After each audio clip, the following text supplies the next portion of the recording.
Saya Sri Ramdhani, CGP Angkatan 7, Kota Bandung dari PKS Bersalah akan mempraktikkan tentang prinsip-prinsip pengambilan keputusan dengan nilai-nilai kebajikan bagi kepala sekolah. Baik, Assalamualaikum Bu Endang. Waalaikumsalam. Ibu adalah kepala sekolah dari PAUD. Dan Ibu adalah sebagai guru ya. Baik Ibu, mohon maaf saya akan mencoba untuk menggali informasi terkait pengalaman Ibu sebagai kepala sekolah dalam pengambilan keputusan yang selama ini dijalankan terhadap kasus-kasus yang selama ini muncul, baik itu kasus rujukan moral yang benar atau salah, ataupun adanya kasus dilema etika benar lawan benar. Izin waktunya Bu untuk saya wawancarai sebentar saja. Selama ini bagaimana Ibu mengidentifikasi kasus yang merupakan dilema etika maupun rujukan moral? Jadi di sini ada seorang guru gitu yang kurang memahami mengenai pembelajaran. Mungkin kita akan merembukkan agar kita bisa menjadi satu tujuan dalam menjalankan pembelajaran itu. Kasusnya sekira-kira seberapa lama? Apakah ada kasus itu misalkan? Kasus ini mungkin mengenai pembelajaran kita suka beda pendapat bagaimana kita bisa menyelesaikannya gitu. Ada perbedaan pendapat, ini memang ini benar, ya memang benar. Gitu. Jadi kan dilema ya, ya kita cari yang terbaiknya. Kira-kira selain tadi dengan berkomunikasi dengan pihak-pihak yang terlibat, seperti apa lagi yang akan diidentifikasinya? Mengenai tindakan juga kepada anak-anak ya, gitu. Anak-anak itu kan banyak macamnya, banyak ulahnya ya Bu gitu. Jadi kita harus memahami situasi dan kondisi anak tersebut gitu. Banyaklah permasalahan mengenai guru, mengenai anak gitu. Kan juga ada orang tua gitu. Tapi kita melihat sisi dari positifnya. Diidentifikasi supaya tidak ada kesalahan. Ya, betul. Ya. Jadi sama-sama ini enak gitu. Jangan sampai kita ada salah paham. Bagaimana menjalankan pengambilan keputusan terutama pada kasus-kasus yang diremakan? Kita musyawarah ya sama guru-guru gitu ya. Gitu. Terus kalau ada masalah dengan orang tua gitu ya. Apalagi kan kita ada POM gitu ya, pengurus orang tua murid gitu. Mengenai sekolah atau di mana gitu. Kita putuskan bersama gitu. Jadi bermusyawarah Ya, apalagi kan mengenai orang tua tersebut anaknya begini gitu kan, kita harus cari alasan pelan-pelan kepada orang tuanya, jangan gimana-gimana gitu agar keputusan itu bijak di mata orang tuanya gitu. Keputusan benar dan benar gitu. Kita akan mencari tahu, kita akan memanggil orang tersebut gitu. Apa sih alasan dari dia itu berperilaku seperti itu gitu. Terus apakah dia bisa mengubah atau tidaknya gitu. Kalau misalkan dia bisa mengubah, ya nanti kita sebijaksana mungkin mengambil keputusan. Kalau misalkan dia tidak, ya mungkin kita mengambil keputusan yang lebih baik lagi gitu ya. Yang lebih banyak manfaatnya ya. Ya. Kemudian langkah-langkah atau prosedur apa yang biasa dilakukan selama ini, langkah-langkahnya seperti apa dulu dari ketika ada kasus itu? Yang pertama dilakukan tadi identifikasi gitu ya. Kemudian setelah identifikasi ya kita berkomunikasi lah dengan yang bersangkutan tersebut gitu aja. Cari tahu, kasih. Kemudian tadi musyawarah ya gitu. Untuk mufakat ya. Kemudian hal apa yang dianggap efektif dalam pengambilan keputusan nih?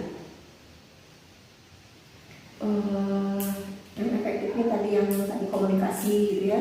Iya, ada masalah gitu. Iya, sesimpel mungkin gitu. Jangan sampai nanti diperbesar lah gitu maksudnya. Gitu. Sebijaksana mungkin. Gitu. Jadi Ibu akan mengidentifikasi kemudian mengambil keputusan yang baik gitu, yang dianggap kita itu kalau misalkan dia bisa diselesaikan ya alhamdulillah, kalau misalkan tidak kita masih keputusan yang gimana nih. Nah, ketika misalkan harus mengambil keputusan nih antara ini atau yang ini, antara benar yang sebenar ini, ada tantangan nggak Ibu ketika saya harus melakukan ini, tapi ya banyak banyak pertimbangan bagi saya gitu ya, gitu ya. Iya, apalagi sekarang masih tantangannya itu aja antara guru sama orang tua gitu Kak gitu. Terus mengenai atau misalkan karena contoh guru mah kita tuh aduh gimana nih, ini udah beberapa tahun nih di sini, tapi saya nggak mau nih, jadi gimana nih keputusannya. Nah, itu ya yang membuat kita berat ya, berat mau begini, tapi dia sudah berbakti bertahun-tahun gitu, udah senior gitu. Tapi saya mungkin mengambil keputusan juga ya harus dengan bijak juga gitu, maksudnya jangan sampai salah gitu mengambil keputusan. Baik. Apakah ada jadwal tertentu dalam penyelesaian kasus dilema etika ini? Kita kalau misalkan ada masalah langsung gitu tanpa berhari-hari, atau mungkin nanti kalau kita lagi mengerjakan kegiatan kinerja ya di akhir bulan untuk bulan awal bulan gitu. Contohnya sekarang di bulan April kita ngambil di pertengahan atau akhir bulan kita mengajukan pembelajaran. Nah di situ kita berbicara gitu, berbicara kepada yang semua guru aja gitu, nggak satu titik yang bersalah itu gitu, nah, gitu. Jadi supaya agar semua itu bisa berubah apa yang saya bicarakan, apa yang saya mau, kepengen sekolah itu bagaimana gitu, agar semuanya tersalurkan ke semuanya gitu. Baik, bagus sekali Bu ya. Kemudian apakah ada seseorang atau faktor-faktor yang selama ini mempermudah nih atau membantu dalam menyelesaikan atau dalam pengambilan keputusan dilema etika ini? Banyak yang membantu ya, personil-personilnya gitu ya. Jadi ya alhamdulillah selama ini gitu di PAUD Mawar Putih itu masalah dapat di handle gitu ya, dapat dimudahkan mungkin karena bantuan juga dari Allah Subhanahu Wa Taala. Semuanya baik-baik kepada pos PAUD Mawar Putih. Jadi sudah bisa mengambil keputusan, semoga sangat bijaksana ya keputusan dan terkait keputusan dalam kasus-kasus dilema etika.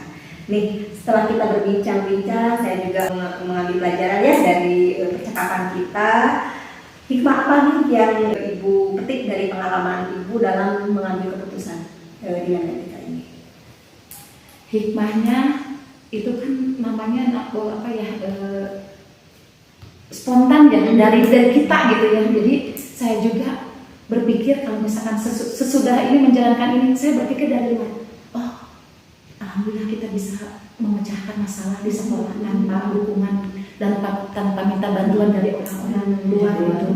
Alhamdulillah ya saya sangat bersyukur sekali gitu, meskipun saya namanya bukan pendidikan yang tinggi gitu ya, tapi alhamdulillah selama ini anak-anak, guru-guru dan orang tua murid dapat diselesaikan dengan di lingkungan kita sendiri tanpa bantuan pihak manapun gitu. Bisa dipecahkan gitu atau misalkan ada masalah. Artinya mungkin dengan adanya pengalaman Ibu dari beberapa rentang waktu ini sudah menjadikan sebuah pengalaman ya dari bagaimana kita dari mengidentifikasi harus seperti apa mengambil keputusan bijaksana. Mungkin itu menjadi sebuah hikmahnya menjadi paham gitu ya bagaimana mungkin langkah-langkah dalam menyelesaikan. Dan lagi kita tuh harus tahu nih, guru yang satu ini gini, guru satu ini gini, karakternya itu masing-masing itu berbeda gitu ya. Jadi kita harus tahu, oh iya. Jadi itulah gitu. Bagaimana kita kalau mau mengambil keputusan sebijaksana mungkin, kalau orang tua ini gini, guru ini gini, anak-anak itu gitu. Jadi kita ya harus tahu karakter yang harus kita pahami itu kan karakter, tingkah laku gitu ya. Terus kita suka kadang kalau dari luar dia membawa ke lembaga, ya kita tinggal omong baik-baik gitu. Jadi jangan sampai disamakan gitu ya. Karakter yang di sini sama karakter yang di luar. Baik, luar biasa ya, alhamdulillah. Dari pengalaman Ibu dalam jangka waktu berapa tahun Bu menjadi kepala sekolah? Dari 2016. 2023 ya. Semoga sekolahnya tetap maju dan akhirnya menjadi sukses. kemudian juga ibu dapat mengambil keputusan yang terkait dengan dilema etika. Ini dapat sesuai dengan langkah-langkahnya, dari mulai identifikasi, kemudian mengkomunikasikan, kemudian mencari solusi yang akan kata ibu Sebijaksana mungkin. Itu saja untuk ibu. Terima kasih untuk waktunya. Saya ucapkan terima kasih untuk ibunya. Terima kasih. Assalamualaikum. Waalaikumsalam warahmatullahi wabarakatuh.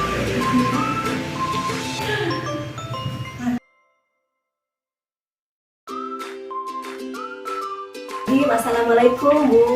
Waalaikumsalam warahmatullahi wabarakatuh. Baik, perkenalkan saya Ibu Sri Ramdhani nih Bu. Saya adalah CGP Angkatan 7 dari TK Islam Baitul Salam Kota Bandung.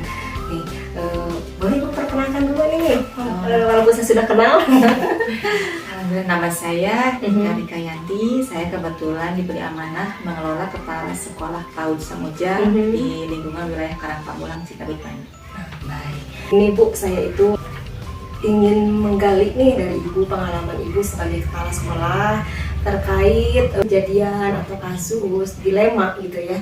Di sini ada dilema pujukan moral dan juga dilema etika. Nih, saya mencoba untuk mencari informasi dari Ibu bagaimana dalam pengambilan keputusan terkait dilema etika ini. Yang pertama nih Bu, bagaimana Ibu dapat mengidentifikasi kasus yang merupakan dilema etika atau pujukan moral? Sepanjang yang saya tahu, untuk mengidentifikasi suatu kasus atau permasalahan biasanya timbul sih kebanyakan yang saya alami dari anak-anak ya. Karena kalau untuk guru sepertinya tidak ada lah, tapi ya nggak terlalu urgent. Yang pertama mungkin saya secara ini komunikasi terhadap anaknya dulu, mungkin ditanya kenapa seperti ini, dari mulai dia bangun, tidur sampai segala macam. Dari situ saya juga tanya teman-temannya, kemudian orang tuanya, dan kadang-kala kalau mungkin sulit untuk menemui orang tuanya karena berbagai kesibukan, lingkungan sekitar juga bisa membantu tetangganya. Kadang-kala di situ mereka bisa mengutarakan, oh anaknya tuh memang begini, itunya begini. Dari situ saya juga tahu apa sumber-sumber yang bisa saya ambil informasinya sebagai data untuk pengambilan keputusan yang nanti akan saya ambil. Ya, baik. Kemudian nih, ketika menjalankan keputusan pengambilan di sekolah itu, terutama untuk kasus-kasus di mana ada dua kepentingan yang sama nih, antara benar dengan benar gitu, dan mengandung nilai kebajikan, seperti apa Ibu menjalankannya?